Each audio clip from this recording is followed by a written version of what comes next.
Muito boa tarde, Santa Catarina. Começa agora Band Cidade. Hoje você vai ver as manchetes do programa. Claudianir Miranda vai falar sobre política. Eu vou falar sobre o que, Claudianir? Vamos falar sobre futebol. Começa agora a versão SC do Jogo Aberto, ao vivo para todo o território catarinense, nesta terça-feira, dia 6 de maio. Tem muita coisa pra gente falar hoje por aqui, hein? Dá uma olhadinha nas manchetes e a gente já volta a se falar. Wellington Saci ganha companhia durante a fisioterapia. Sai nesta quarta decisão da CBF para definir pontuação do jogo entre Jeque e Lusa. Eduardo Costa reforça a delegação azurra em Arapiraca. Estou me sentindo bem e agora depende somente do Pingo mesmo para decidir se deve já me botar nesse jogo ou não. A presença dele deve ser confirmada esta tarde, após o último treino, antes do jogo de amanhã. Figueira embarca com cortes e novidades entre os relacionados. A atacante diz nem ter pensado em pedir para deixar o Scarpelli. Isso é conversa de quem não sabe, de que quer botar fogueira aqui dentro. Não tem nada disso. Tigre ganha reforço na comissão técnica e ainda sonha com goleiro da Premier League. Chapecoense corre risco de perder mando de campo. Hoje é dia da primeira eliminatória do mês de maio, do gol mais bonito do ano e do prêmio Luva de Ouro.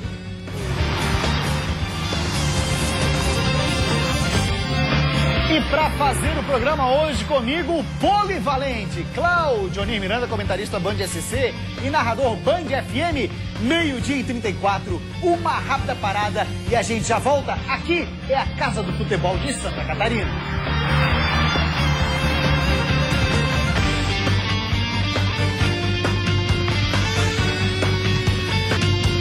Boa tarde, Santa Catarina, mais uma vez, e muito obrigado pela sua audiência aqui com o Jogo Aberto SC. Lembrando sempre que você pode participar com a gente através das redes sociais. Para ficar por dentro do que rola no programa é no Twitter e no Instagram, @JogoAbertoSC, o endereço da tela do Facebook para você interagir conosco no /Jogo Aberto. Tá combinado? Dito isso, vamos começar o programa hoje falando de um rapaz lá da cidade de Joaçaba que está se destacando no fisiculturismo, inclusive conseguiu uma importante colocação numa das competições mais importantes do mundo. Dá uma olhada. Em 2012, Eduardo, que participava de competições de powerlifting, resolveu mudar e migrou para o bodybuilding clássico, onde há o desenvolvimento muscular, mas não ao extremo. Hoje ele é detentor de vários títulos, alguns internacionais, como o último conquistado em um dos mais importantes eventos multiesportivos do mundo no Rio de Janeiro. Lá, a performance do atleta joaçabense lhe garantiu a terceira colocação. A dieta é rigorosa, o treinamento é rigoroso, é árduo.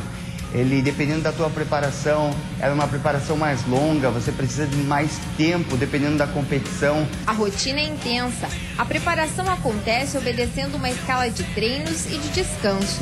E a cada dia, determinados grupos musculares são trabalhados com maior intensidade. Para que os atletas da modalidade tenham chances iguais de competição, o peso é limitado de acordo com a estatura, seguindo uma norma já estabelecida. E na avaliação, as atenções se voltam principalmente para as formas e a harmonia do físico.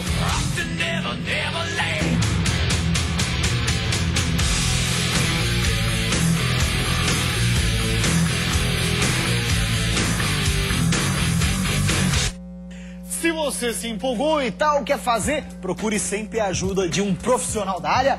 Claudianir Miranda, meu parceiro, um grande abraço. Aproveitar que o tema é esse, mandar um grande abraço pro Rodrigo Pérez, ele que é personal trainer e é torcedor do Corinthians, mas também sempre acompanha o Jogo Aberto SC. Grande abraço, Rodrigo, obrigado pela sua audiência.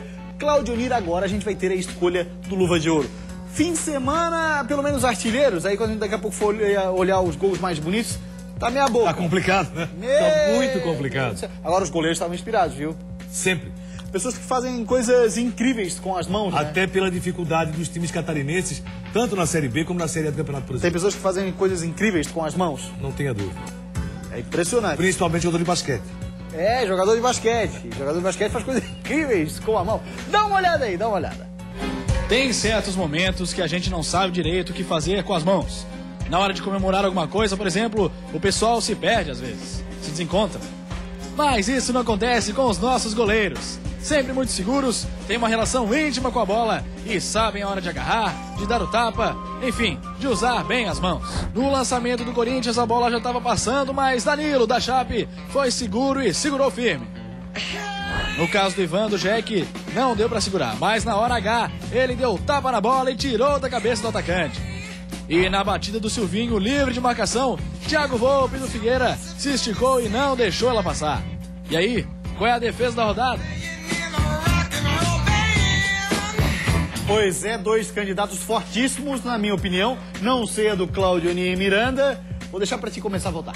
Eu sei que as defesas foram muito importantes, foram decisivas e definitivas. Agora tem um cara que está vivendo um grande momento. Além do Ivan ser foi um grande goleiro no futebol do campeonato estadual, mas eu acho que o Thiago Volpi, a sua carreira cada vez mais, ele demonstra que vem muito bem no gol. E aquela defesa houve desvio. Se você verificar na batida, houve desvio da bola e mesmo assim ele foi lá e fez uma excelente defesa. Eu fico com o Thiago Volpi. Também fico com o Thiago Volpi exatamente pelo que falou o Claudioni. Numa câmera de trás, de transmissão, dá para observar muito bem, a bola desvia, pego de surpresa. Thiago, puro reflexo, está vivendo uma grande fase. A defesa do Ivan também foi sensacional. Agora essa do Thiago Volpi, para mim, também, assim como o Claudioni, foi a defesa mais bonita dessa rodada. Então, ele é o primeiro finalista do mês de maio do prêmio Luva de Ouro. O Thiago Volpi, viu, Claudioni? Que é o goleiro com mais defesas difíceis no Campeonato Brasileiro da Série A. São 15. Ele está à frente do Victor, da equipe do Atlético Mineiro. E tomara que isso possa começar a mudar um pouco, porque o Thiago Volpi está sendo muito exigido. O futebol que o Figueirense fez até agora, nas primeiras rodadas, 3 primeiras da Série A do Campeonato Brasileiro, demonstram que o goleiro está sendo muito exigido, o que não é bom. A gente vai para uma rápida parada, depois do intervalo tem muito mais aqui no Jogo Aberto SC. Afinal de contas, o seu filé mignon, o futebol de Santa Catarina é aqui. Dentro de mais alguns instantes, fique 100% por dentro do que rola no futebol de Santa Catarina. Ricardo Bueno nega que teria pedido para sair e reafirma o compromisso com o Figueira. Isso é conversa de quem não sabe, de que quer botar fogueira aqui dentro. Não tem nada disso. Eduardo Costa reforça a delegação Azurra em Arapiraca. Estou me sentindo bem e agora depende somente do Pingo mesmo para decidir se deve já me botar nesse jogo ou não. Essa é a casa do futebol da nossa terra, da nossa gente. Todos os times do nosso estado num só programa. Isso é Jogo Aberto SC.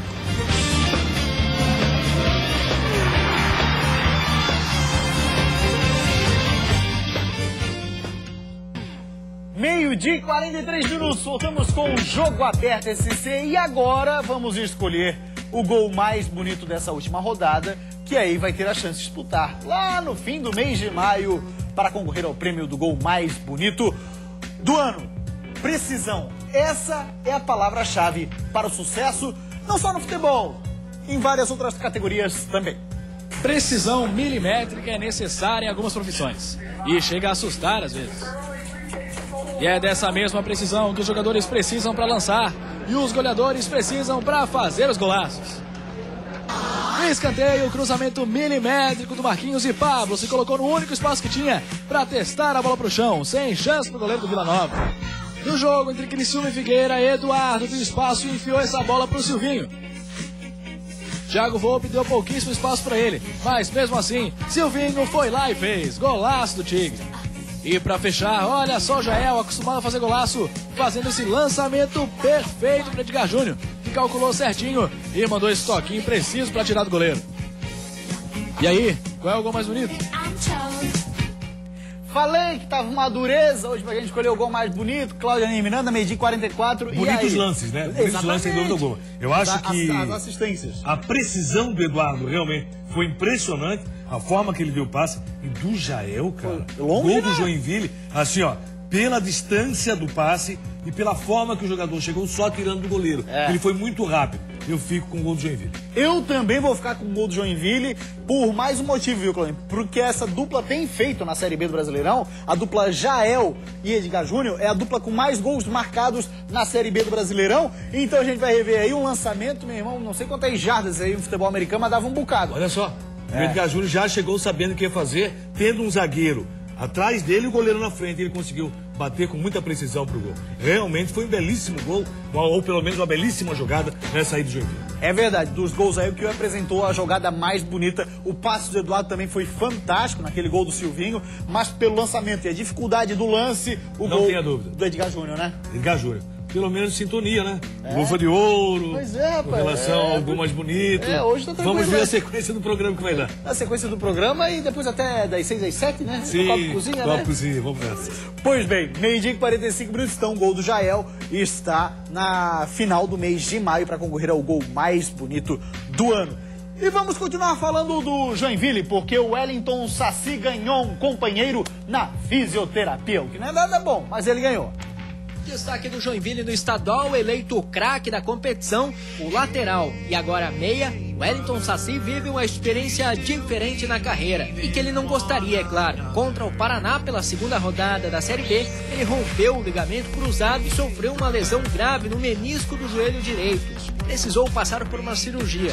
Longe dos gramados, essa é a rotina do atleta, que realiza o trabalho de fisioterapia no departamento médico do Joinville. As imagens que foram divulgadas no site oficial do clube mostram o Saci se recuperando, ao lado de Juliano, que também precisou passar por uma cirurgia no joelho. A previsão do retorno deles aos gramados é de no mínimo 5 meses. Só pra ficar bem claro, viu, Claudinho? Quando eu disse assim, ó, o que não é nada bom, não é a companhia do Juliano, que não é nada boa, o cara fazer fisioterapia, jogador de futebol, é um saco. Aí isso ficou muito claro para o telespectador. E dois jogadores muito importantes no trabalho tático que vinha fazendo o técnico Emerson Maria no Joinville.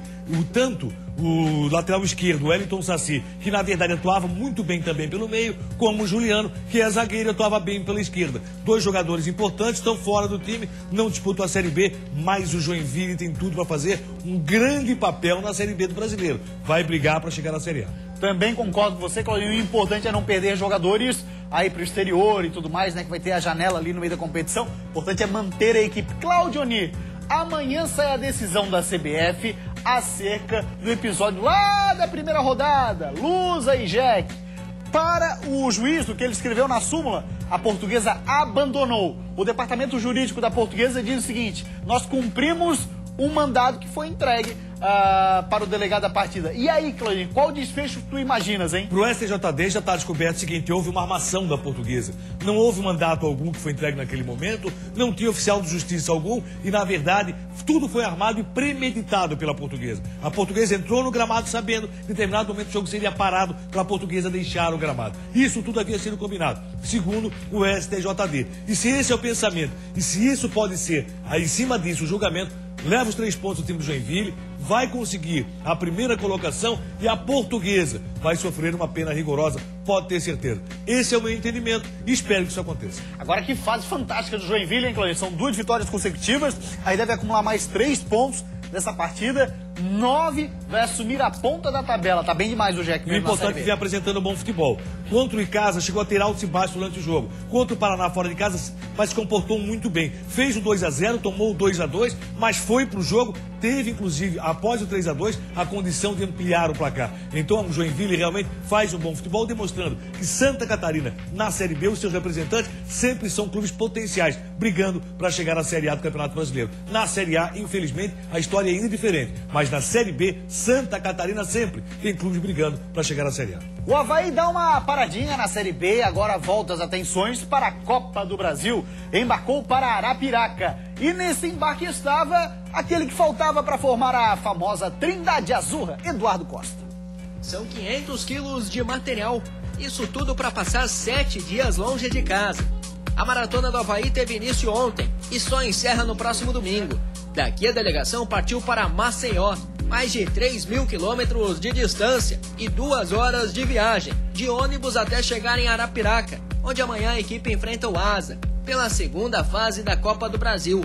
Depois do jogo de quarto, o roteiro inclui viagem para São Luís do Maranhão, mais 1.600 quilômetros de distância, porque no sábado é a vez de enfrentar o Sampaio Correia, pela 4ª rodada da Série B. Vai vir uma sequência agora muito forte e nós temos que ter a tranquilidade, né, e acima de tudo a consciência de colocarmos em campo o atleta que tiver melhores condições. Lembrando que uma vitória amanhã diante do Asa por 2 ou mais gols de diferença elimina o jogo da volta, marcado para o dia 13 de maio na Ressacada. Se eliminar esse primeiro jogo, melhor ainda, mas o foco muda. Agora a gente tem que estar totalmente focado na Copa do Brasil, sabendo que o adversário é difícil de jogar lá, mas o nosso time está confiante. Essa última vitória nos deu tranquilidade para trabalhar. Mas o técnico Pingo leva na bagagem ainda uma dúvida. Eduardo Costa, que antes do embarque disse que está bem e que pretende enfrentar o Asa na cidade de Arapiraca. Estou me sentindo bem e agora depende somente do Pingo mesmo para decidir mas estou à disposição. Trabalhei esses dias bastante para poder já não perder muito tempo da parte física. Eduardo Costa não participou dos últimos 3 compromissos da equipe por conta de uma lesão muscular sofrida antes da estreia na Série B diante do América, em Natal. A presença dele deve ser confirmada esta tarde, após o último treino, antes do jogo de amanhã. Muito bem, vamos dar uma passadinha na nossa fanpage no Facebook, o /Jogo Aberto. Tem torcedor do Avaí fazendo pergunta para o Claudionir. O Everton pergunta assim, Claudionir: com Eduardo Costa, você prefere Tinga ou Júlio César? Você acredita na classificação já nesse primeiro jogo?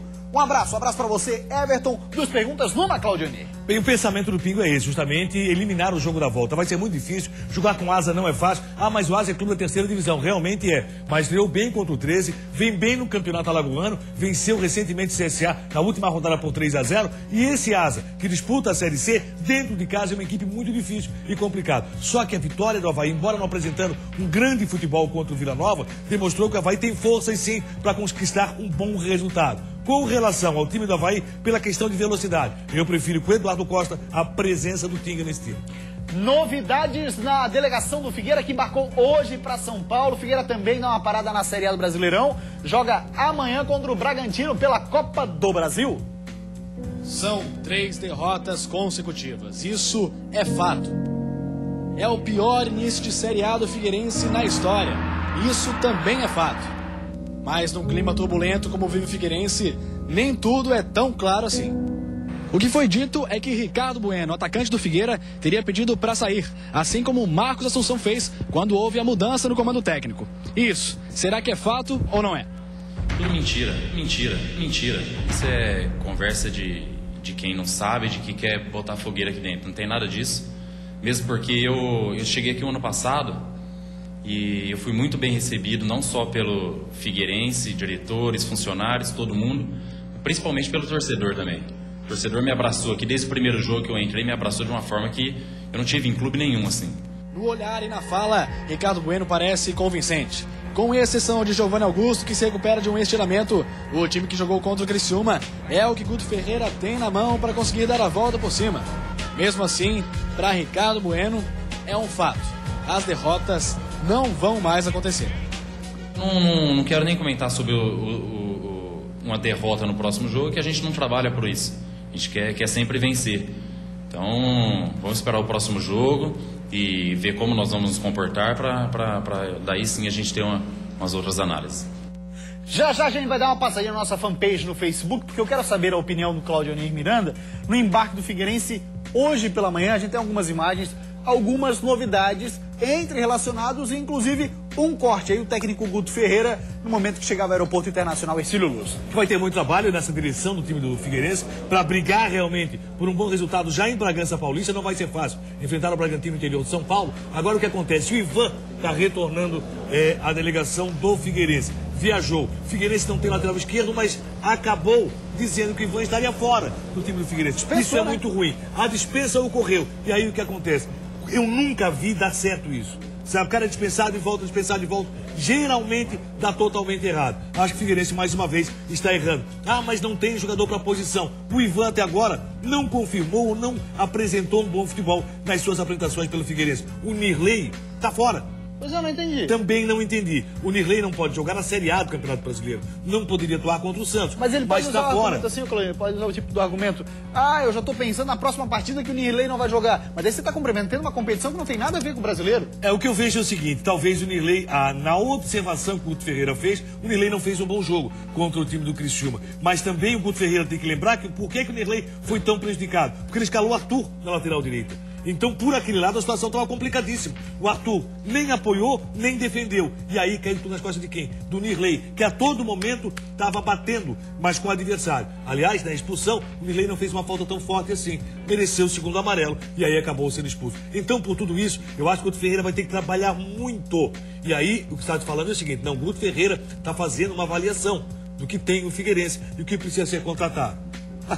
Todo mundo já sabia. Agora, como disse ali o Ricardo Bueno, você acha que esse tipo de conversa é de gente que quer colocar problema dentro do Figueirense? Não, porque isso aí saiu de dentro do Figueirense. Isso não foi colocado de fora para dentro. Não foi fora que surgiu essa informação. Essa informação saiu de dentro do Figueirense para fora. E aí a imprensa realmente quer saber se é verdade ou não. Se Ricardo Bueno disse que não, que bom. Tomara que o Figueirense mantenha o seu papel. Ricardo Bueno é um jogador importantíssimo para que o Figueirense pretende. O que é que pretende o Figueirense? Se manter na Série A do Campeonato Brasileiro. 12h56, vamos dar uma passadinha na nossa fanpage no Facebook, ver o que fala a galera do Figueira.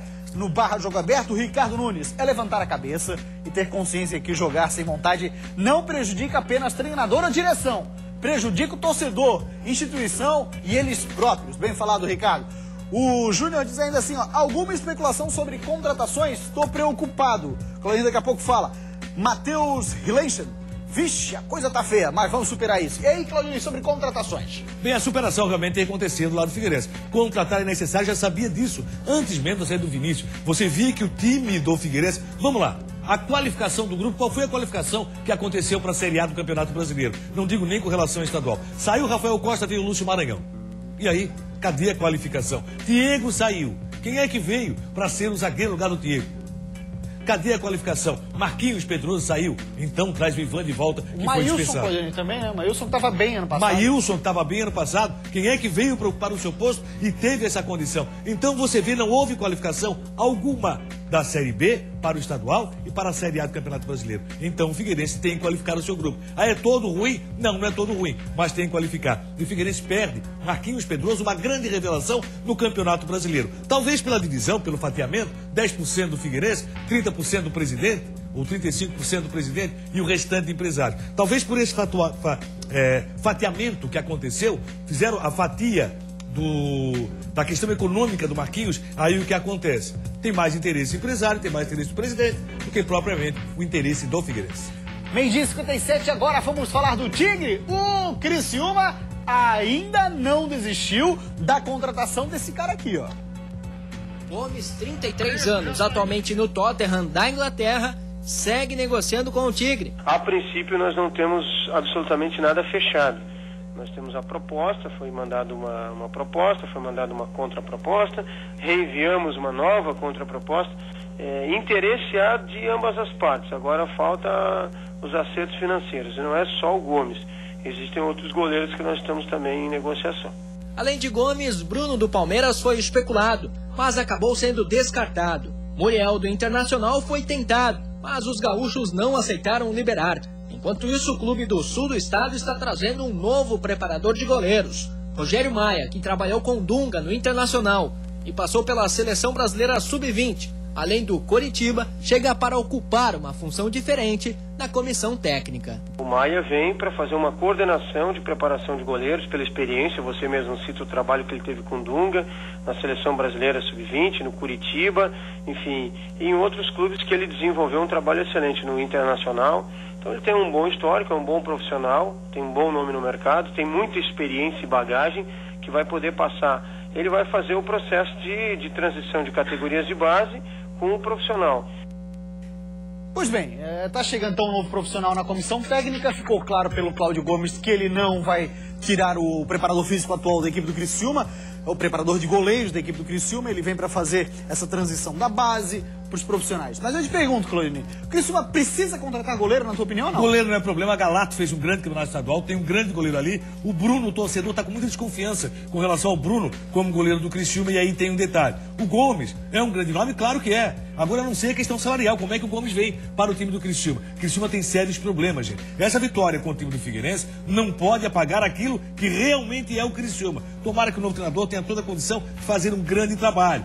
Mas não dá para avaliar o que o Criciúma jogou contra um Figueirense que atuou muito mal, contra o Figueirense taticamente não apareceu, teve um homem a menos no segundo tempo e teve a chance, inclusive, de chegar ao empate nesse jogo. Se tivesse maior felicidade o ataque do Figueirense, poderia sim Everton Santos ter feito o gol de empate contra o time do Criciúma. Me assustou não só o que o Figueirense fez, mas o Criciúma deixou de fazer quando tinha um homem a mais. Poderia ter feito muito mais durante o jogo. Não é goleiro o problema do Criciúma, não. O time do Criciúma não está pronto. Vamos aguardar para ver o trabalho do novo técnico. Até porque, assim, é uma questão de matemática, basicamente. Você vai pagar pro Gomes, você consegue trazer uns 2 caras aí de alto nível. Talvez 3. Talvez 3. Eu joguei baixo. Talvez 3. Então esse pode ser o problema. É goleiro realmente o problema do Criciúma, é isso que necessita do Criciúma. Deixa eu abrir uma brecha aqui. Vai? Porque lá em Criciúma fomos procurados pelo seu Volney, que é lá de Lages, não ia pro jogo, mas foi procurar a equipe da Band para dizer que assiste todos os dias o Jogo Aberto SC e que gosta muito, porque é o único programa que traz notícia do seu Internacional de Lages. Na verdade, ele é de Urubici, mas sempre torceu pelo Internacional de Lages. Pelo Jorge Furtado, que é um diretor de TV que você conhece, que é da concorrência, mas não deixa de assistir um Jogo Aberto SC. E o pessoal de Brusque, o Carlinhos e o Mauro Maestre, que também lá em Brusque sempre assiste Jogo Aberto SC. O que é que todos eles falaram? O quê? Fala sobre futebol de Santa Catarina. Esse aí é o nosso compromisso, não tenha dúvida. Times que estão em atividade, a gente tá ali em cima o tempo todo. A gente tá sempre de olho, viu, também nos times da segunda, terceira divisão. A hora de começar a segundona, a terceirona, as informações você vai acompanhar aqui sim no Jogo Aberto SC. 1 hora, 1 minuto, agora nós vamos falar da Chapecoense, Claudionir, porque o árbitro da partida colocou uma súmula, uma coisa aí que pode complicar a Chape, viu? Que bobeira, o torcedor da Chapecoense tem que ficar muito alerta. O tribunal está muito rigoroso, principalmente contra a equipe que está chegando. Acompanhe na reportagem de Rômulo Balbinotti.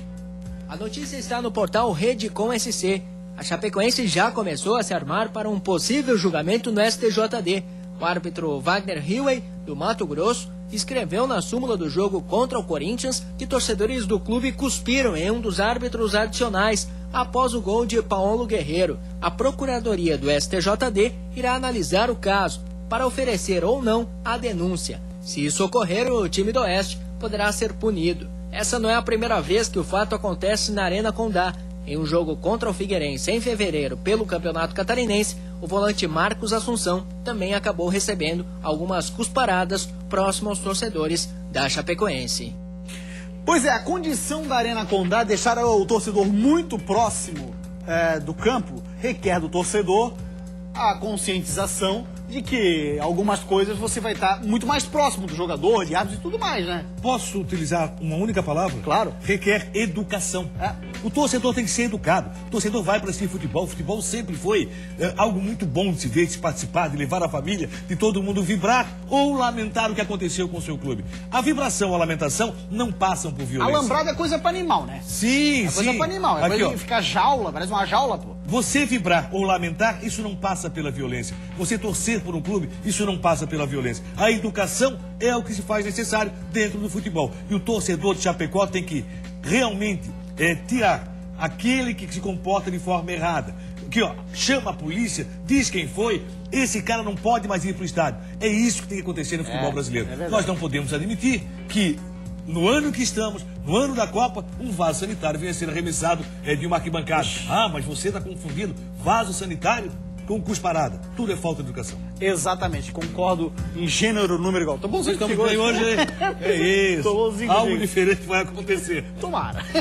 Olha só, Claudionir, ainda a respeito dessa situação da Chapecoense, a gente teve a oportunidade aí na Série A do Campeonato Brasileiro, já visitaram algumas novas arenas, até no passado na Série B, arenas que não tem o fosso e não tem alambrado. Eles têm monitores que ali ficam intimidando, no caso, o torcedor de entrar. O monitor fica sentadinho e tal, só olhando para a arquibancada, e a gente tem visto um comportamento até exemplar. Então, por aí tem que se seguir a torcida da Chapecoense, e não só a Chapecoense e todos os outros times, né? De toda Santa Catarina, todo o país, é isso que se espera, que realmente o futebol possa ser aquilo que sempre foi, uma grande festa.